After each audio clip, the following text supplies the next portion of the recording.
Part of the appeal and what drew me to New York City originally was that when you come here, there are just extremely high standards. It doesn't matter if it's food, art, music, education, or business.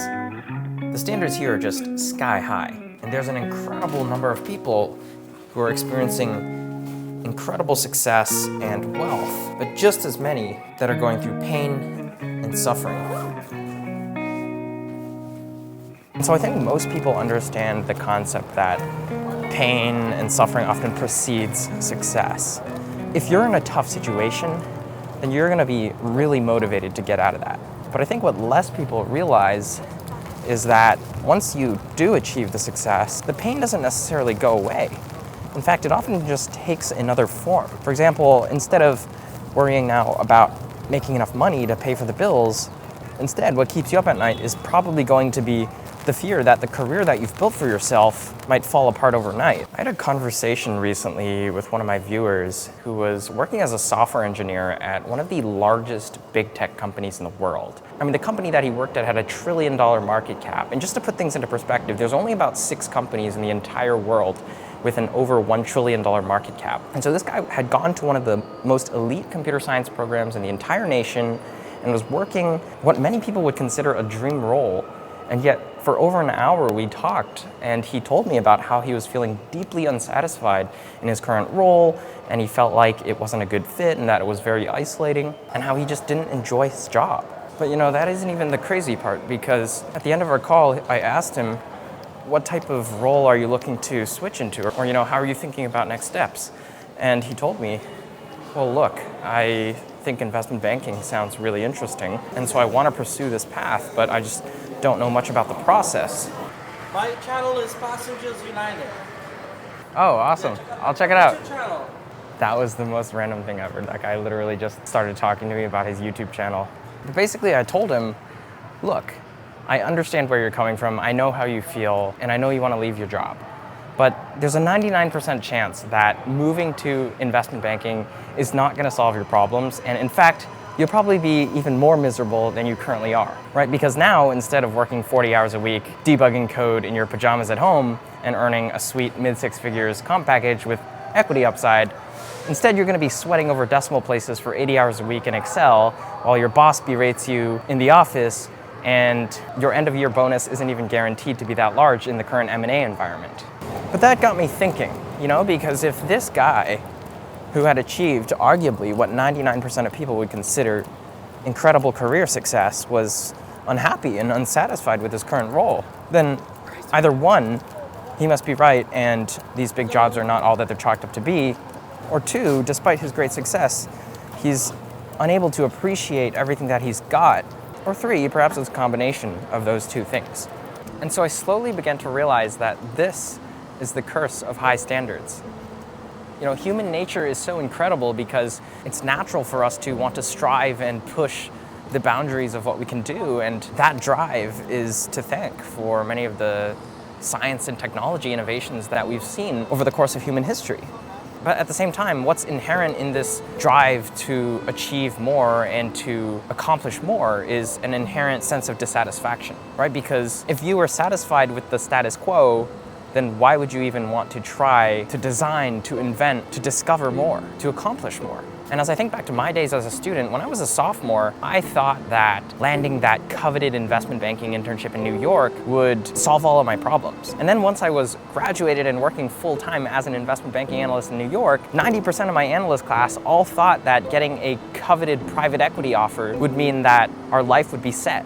A fact that I now know to be false, since my roommate and my older brother both work in private equity, and I can tell you that, one, the work-life balance isn't that much better than in investment banking, and two, real wealth from private equity requires you to stay in the game for decades in order to earn significant carried interest. So it's not a get-rich-quick scheme by any means. And then when I got my first year-end bonus in banking, which was about 50, 60 grand pre-tax, I remember the first 5 seconds after I opened up my bank account that morning and saw the numbers, I felt euphoric.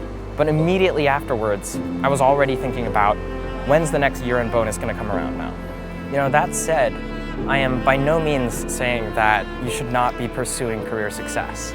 In fact, I'm a huge proponent of having goals, working hard in your career, and pushing yourself to accomplish more than you think you can. But what I have come to realize is that the level of prestige, how much you're getting paid, and the amount of stress that your job has are all directly correlated. If you're working a very prestigious job in a traditional sense, then you're probably going to be making a little bit more money. And if you're making more money in a prestigious role, then there's a high chance that your job is going to be quite stressful. Because one, you're either being given an outsized amount of responsibility compared to your peers, or two, your job is extremely cognitively demanding. But oftentimes it's a combination of those two.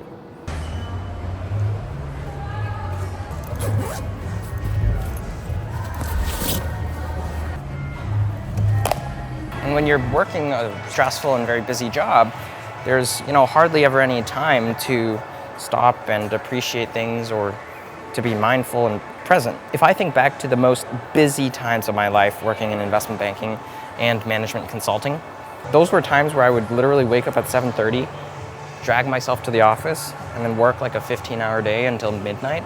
And when I got home, I would mindlessly scroll on Instagram or TikTok before crashing and falling asleep, and then the next day I would start that whole cycle all over again. And there was hardly ever any time to really be mindful or present, much less to process any sort of emotions or to appreciate things as they were.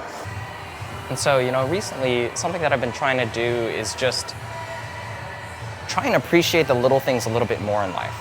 Whether it's the taste of a cup of coffee from my favorite cafe in the morning, or how the sun feels on my face as I walk to the office for work, or even just sharing a joke and a laugh with my roommate when both of us get home from work super late. These little things bring me an immense amount of joy, but it's only because I've been making a conscious effort to be more mindful, and because I'm not being caught up in all my thoughts of what I have to do for the day, or what my boss wants me to do, or what I think I should be accomplishing next.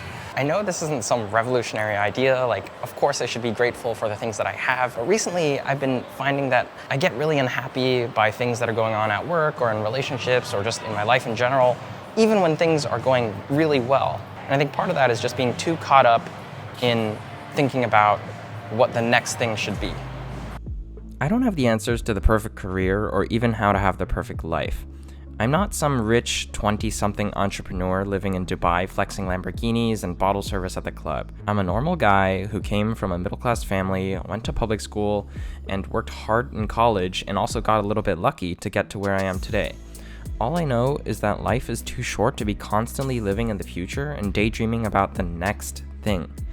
I think there's a balance between being forward-looking and thoughtful about goals and planning, and I think it's natural for us to go through different seasons in life where we may skew towards either pushing super hard towards the next thing when it counts, but also taking our foot off the gas in order to recharge. And also just remembering to appreciate things as they are, because 20 years from now, I'll probably look back and wish that I had actually stopped and appreciated my life a bit more when I was in my 20s.